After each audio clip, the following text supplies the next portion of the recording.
everybody, and welcome back to my channel. So I'm Ariana. If you're new here, I hope that you will go ahead and hit that subscribe button down below, as well as your notification bell so that you never miss future uploads from me. I am excited to be able to take you guys along in this journey with me. If you're one of my ride or dies, then you have truly been on this ride with me. This is actually not my first time documenting myself going through a surgical procedure, but it is the first one for this channel. And so just a little bit of background real quick. I am somebody who got the gastric sleeve going on almost 4 years ago now. I lost over 100 pounds in 9 months. I got pregnant. I gained some weight back. I'm about 20 to 25 pounds heavier than the lowest weight that I lost, but I'm still obviously significantly smaller than I was. But now we're on to the next step, which is skin removal and plastic surgery. I never thought I'd be getting plastic surgery, and yet here we are. I am somebody who is getting plastic surgery covered through my insurance, so that way you can get the information that you need. I always want to put the disclaimer, I'm not a doctor, I'm not any of that. I just like to share my journey. I like to answer as many questions as possible, but always, always, always do your research. I am just something that is an entity in the mass of the research that you should be doing, as well as talking to your doctors. I am not the person that you need to do exactly what I do. I'm just sharing my story, and then that way it can hopefully help you, educate you, and at least steer you in the right direction of what you are wanting and needing for your personal self and your life. Got disclaimers out of the way, a little kombucha. Okay. So this first video is going to be very more so the informative, which is simply what is the procedure that I'm getting, a definition of it, why am I getting it, and then essentially just how long, even for myself, that I've been needing and wanting it, and how long it's taken me to even get the approval. So I don't want this to be super long. I'm going to jump right into it and begin the first part of this series. You guys, I'm so excited to be able to take you guys along with this. Like, you don't even know.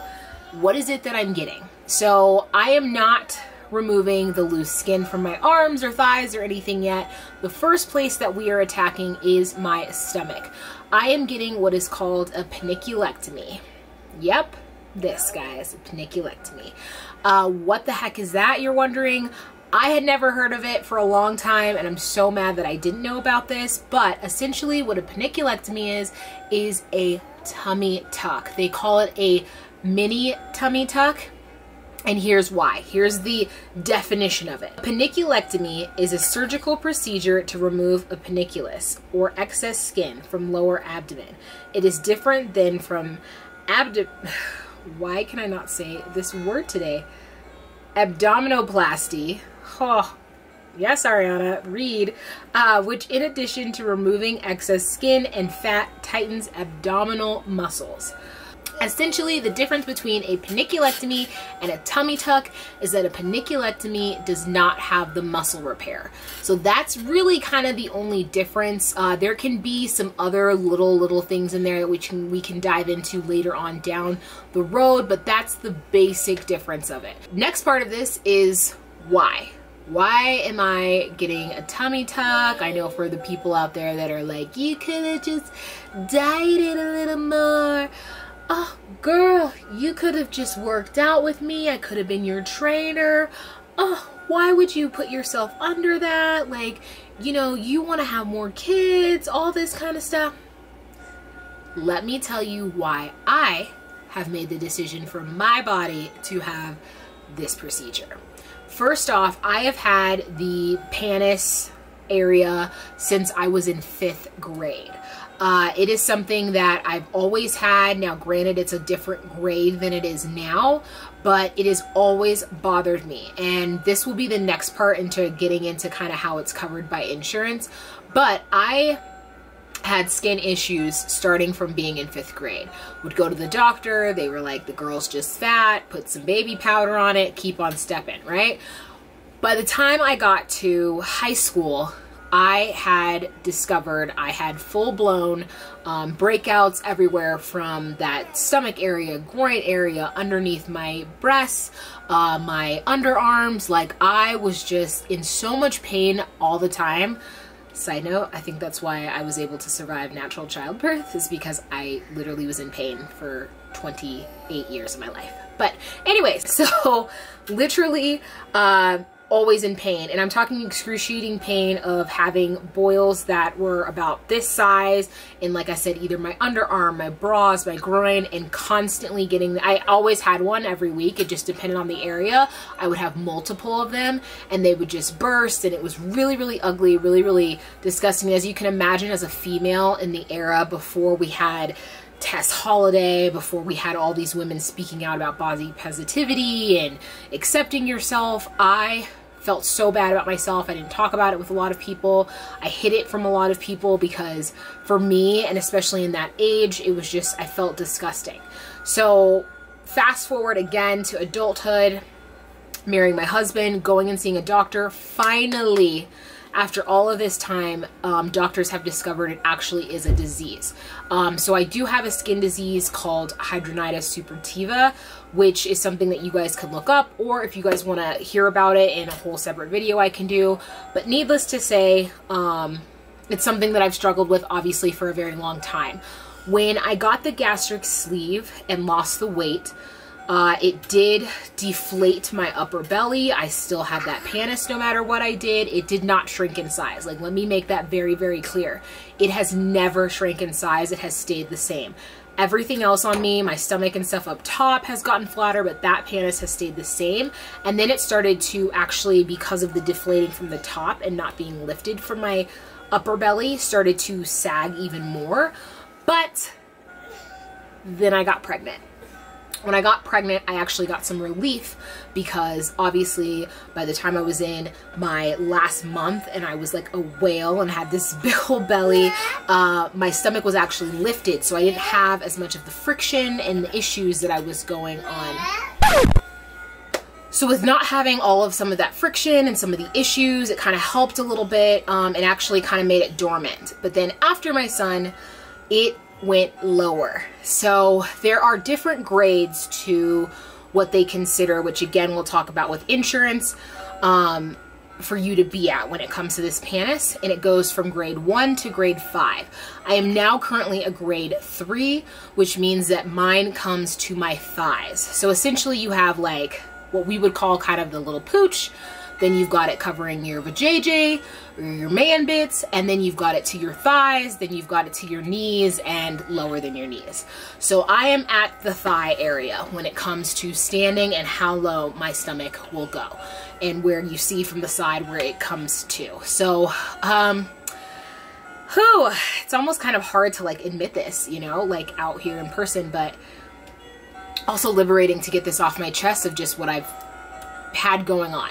I've always hid it very well, I feel like, sometimes in my clothes. And then I started to just not care. And yes, you could see my fupa in my clothes and things like that. But essentially still, I've always kind of, I feel like, made it seem a little bit less significant than what it really is. I've been battling with insurance and things for about a 1.5 to 2 years now. The biggest thing was I am part of the military system, and so it works a little bit differently, but not that differently. I tried to do the procedure as I was referred to in-house on a military base, and essentially was told that I was still too fat for the procedure, but yet too skinny to do revisions or things that would be needing to be done to lose more weight to meet the ridiculous BMI that, you know, plagues our lives for some of us. So I felt pretty defeated with both a blessing and a curse. My husband ended up leaving and going on a year-long deployment, which is what he's at now. And we moved back home. I found out through my insurance that I didn't have to go see military doctors and that I could go see civilian doctors because of where we lived. So my husband actually brought up the idea to go and try again, because civilian doctors can be different than the military doctors and things. And I just did not want to. I was so defeated from before, and I said, well, fine. I went to the doctor probably about a month ago was when I had my appointment, had my physical, asked for the referral. I got the referral.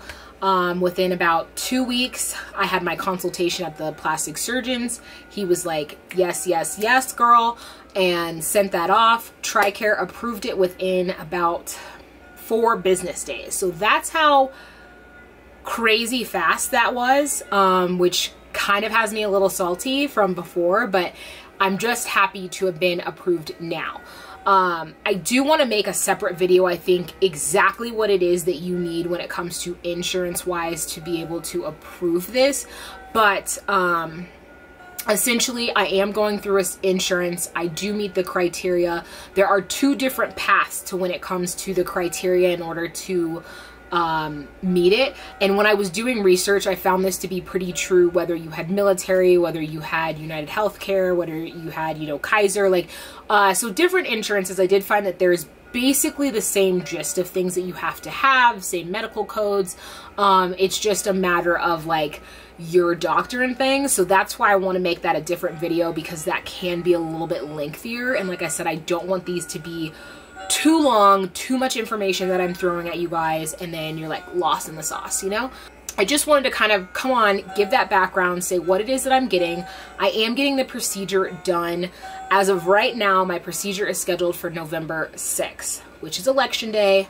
Make sure you go and vote. A lot going on. I did have an appointment today, which I will include just a little bit of some footage, but I'll kind of give the background, which was my pre-surgical clearance. And the reason why I'm not going to make a whole separate video on that is because it's really not that crazy significant. But basically, your pre-surgery clearance is going to be when they see, are you even healthy enough to have surgery? So that's what I had today. I was cleared.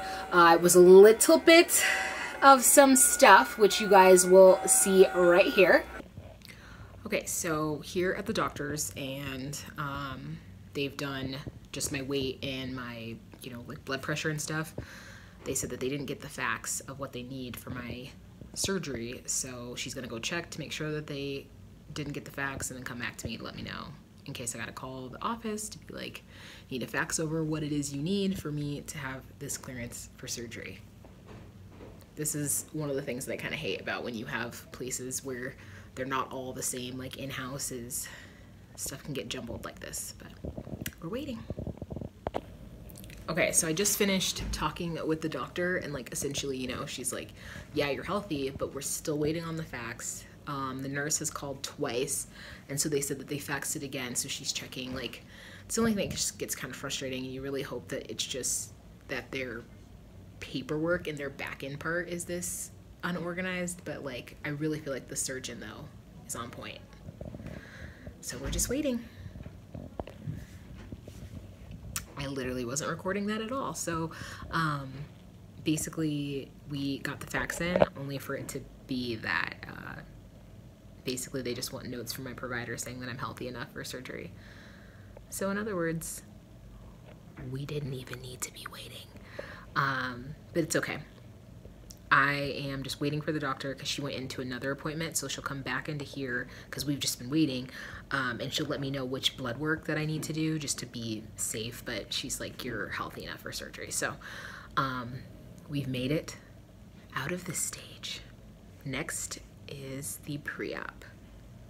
So yeah, as you can see, it was kind of just more a crapshoot with administrative stuff, but nothing that was just like necessarily too much of my body. The only thing that is a little bit of a concern right now for me and my doctors to make sure is when I had a physical, when I first went and got the referral, I got my blood drawn and my platelets and my white blood cells were a little bit elevated, meaning, oh, you know, you're probably just kind of fighting something. Mind you, I had this the last time I had blood drawn back when I was still at the military base, and I had it when I was pregnant, and so I've kind of brought this up to doctors, and I've been like, hey, this is, because I always look at my stuff and I'm like, this is a little bit out of the range and a little bit elevated, like it's nothing too crazy, but still, I'm like, is this something to be concerned about? They've always kind of brushed me off and said no, so here we are getting ready to go into surgery. She's doing that blood test again because they just want to kind of, you know, just see if it went down or what's going on there. So again, it's just something that I'm kind of also being self-aware of. I do have my own fears before surgery, which I'll talk about and stuff as well. But one of them, of course, being infection. So if I am fighting something in my body all the time, I just kind of wonder what that happens or what that means when it comes to surgery. But overall, I'm feeling really healthy. I'm feeling really good. So I'm excited for this. My pre-op appointment next week, which I'm hoping to be able to take my camera in, let you guys see exactly what it's like to go through a pre-op appointment. And if not, I will definitely take notes, try to get little snippets if I can, and give you guys all that information. But that way I want to tell you guys, because my biggest question that I have for my surgeon, obviously at this point, is what exactly are you going to do to me and what should be my realistic expectations. So that is what I should be having for you guys next week, which is the actual pre-op appointment. If you guys have any particular questions or things you want me to cover, please leave that down below. But I will cover, like I said, an insurance in-depth video onto how you get approved from insurance, what you need for insurance. I will also talk about the pre-op appointment.